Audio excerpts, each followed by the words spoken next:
Well, howdy. I hope you're having a good day.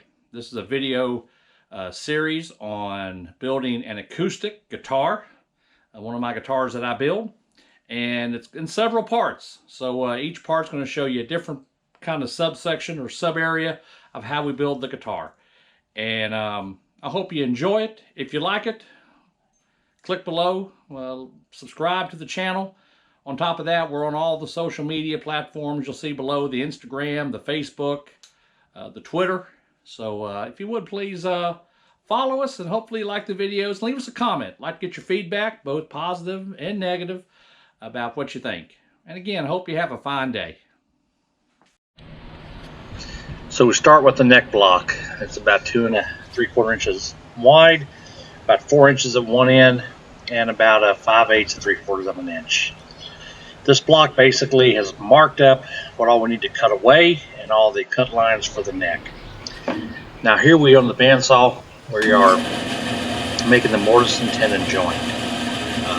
That's going to go into the body.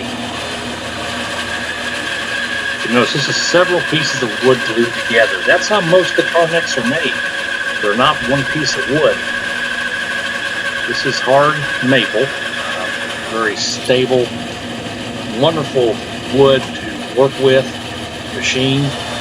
So we're cutting off the tail piece there of the neck that's going to join to the body and form our neck joint. So now you can kind of see it's starting to look a little bit like a guitar neck. Still a lot of machining left to be done. And our next step is going to be to cut off a small tail piece, check the blade, make sure it's tensioned correctly. I don't want the blade to drift here at all.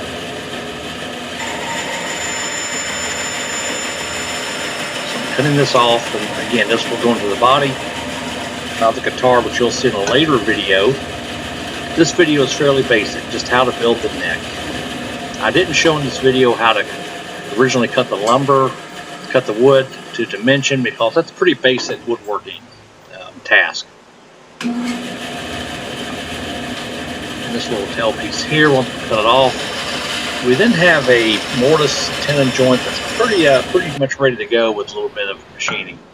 Now here there's a channel that I've routed that I didn't show in the video, and this is for the truss rod, the metal rod that you can adjust to adjust the neck tension will go into.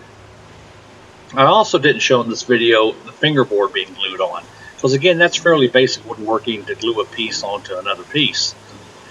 Now that we've done that, we're now going to cut out the profile, the side profile of the neck.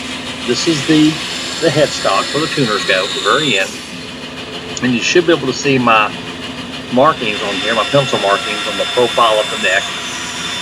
This is up where the tuners are, cutting it to width, following my lines to give it a nice profile. Each guitar builder does this a little bit differently.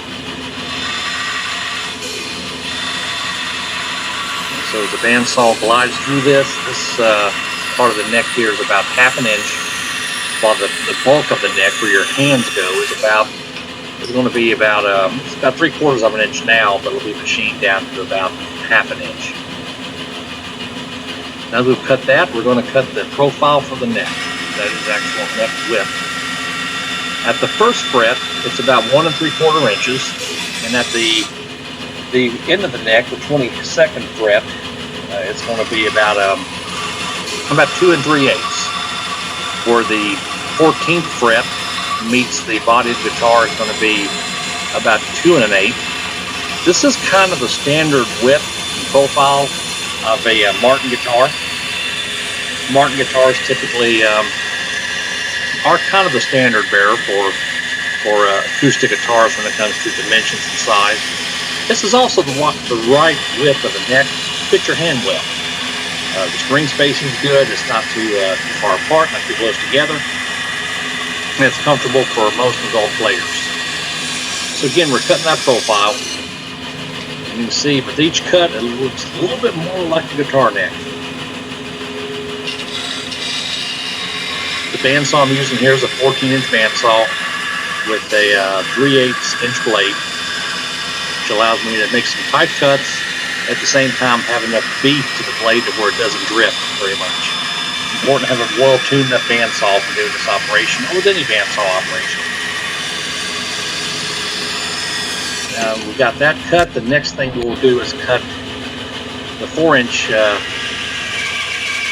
neck block here. It's going to go into the body to the right width.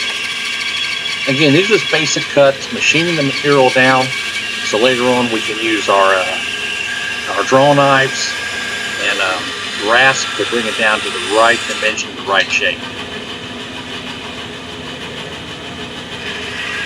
The way this neck is built, the way those pieces of wood are stacked, is very strong, very stable. The glue joint is stronger than the wood itself.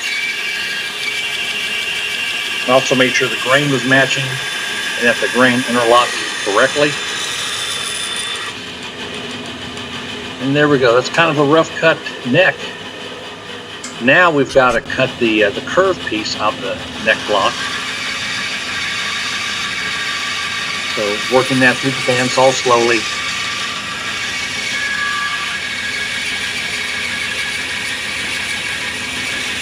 Using the bandsaw is one of the more relaxing woodworking tools, I think, as far as large power tools go. All the results are immediate. You can do so much with it. You can make thin stock wood, resawing wood, make curves, do a lot of things with it. And now you can see how I'm cutting that curve based on my design here. Now you have a rough shaped neck. No fingerboard attached to it, just the neck itself. And now we're ready to, with this being done, to start moving toward actually shaping the back of the neck to give it that radius. And to do this, I'm using the draw knife. This was my dad's draw knife. And it's not as sharp as it should be. I should have sharpened it first, but it still is putting off some pretty good cuttings there. And what I'm doing, I'm roughing that radius to give it kind of a semicircle. And this is all, at this point for me, it's eyeballing how it should look. Cutting off everything that shouldn't be there.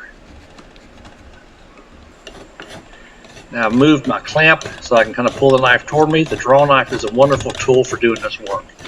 It's just it's nothing like cutting lumber or cutting wood and pulling off those nice little round shavings. Again, this is one of the more relaxing tasks of woodworking. The probably most enjoyable task of building the guitar is doing this task here. Getting that neck just perfect. Once we've done that, we're going to go over to the drum sander and just kind of smooth out some of the rough spots.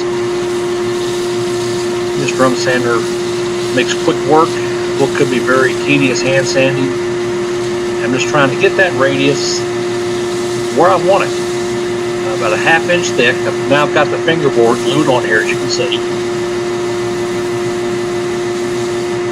I wish I had shot a video of the fingerboard being glued on, but to be honest with you, I just didn't have my camera on.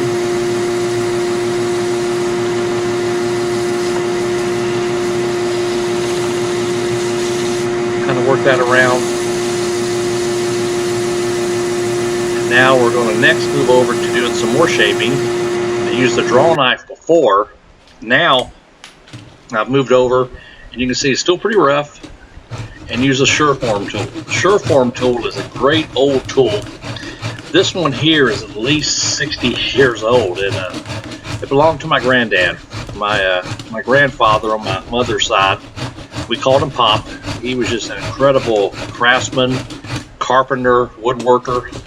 Just one of those grandpas who could do just about anything. Just a wonderful man. I love using my family's old tools.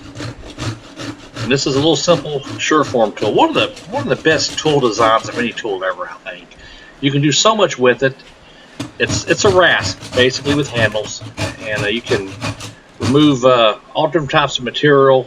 You can keep it nice and flat. You can remove material off of curves like this.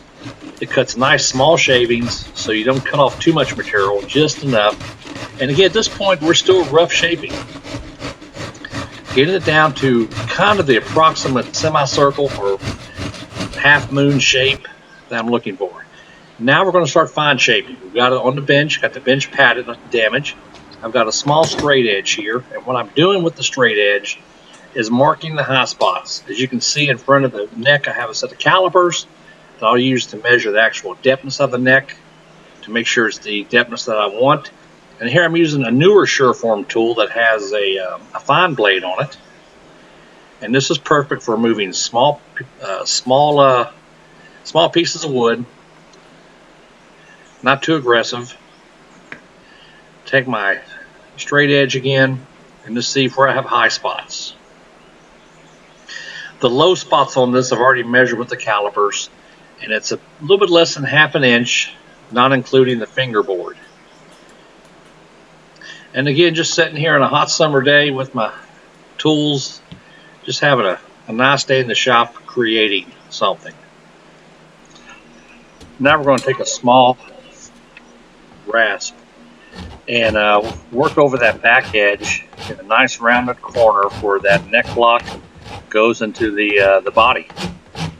Just using a standard fine wood rasp. Next we'll do a pilot hole and drill for the tuners. I'll use a Forstner bit later to actually make the actual hole that the tuners will go into. This is a pilot hole to keep you good and straight on the drill press. And after this, we then start sanding. Start with 120, I think, up to about 150, 220, then finally finish the neck at 320 grit. Getting that final shape. Plus, I'm putting a little profile on the fingerboard itself, rounding it over slightly.